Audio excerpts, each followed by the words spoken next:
లక్ష్మీదేవి ఆనందంతో మీ ఇంటి సింహద్వారం దగ్గరకు వచ్చి మీ ఇంటి తలుపు తట్టి ఇంట్లోకి వచ్చి తరతరాల్ని అనుగ్రహించాలంటే, చిరకాలం ధనానికి లోటు లేకుండా ఉండాలంటే 101 రూపాయి బిళ్ళల విధి విధానం పాటించాలని రహస్య పరిహార శాస్త్రంలో చెప్పారు.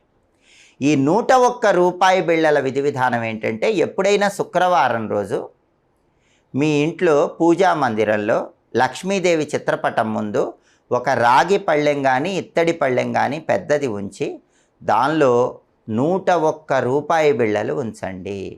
ఆ 101 రూపాయి బిళ్ళల మీద ఒక మట్టి ప్రమిదలో ఇంకొక మట్టి ప్రమిద ఉంచి ఆవు నెయ్యి కానీ నువ్వుల నూనె కానీ పోసి 3 ఒత్తులు వేసి దీపాన్ని వెలిగించండి. అలా దీపం వెలిగించిన తర్వాత లక్ష్మీదేవికి పరమాన్నం కానీ కట్టె పొంగలి కానీ నైవేద్యంగా సమర్పించండి.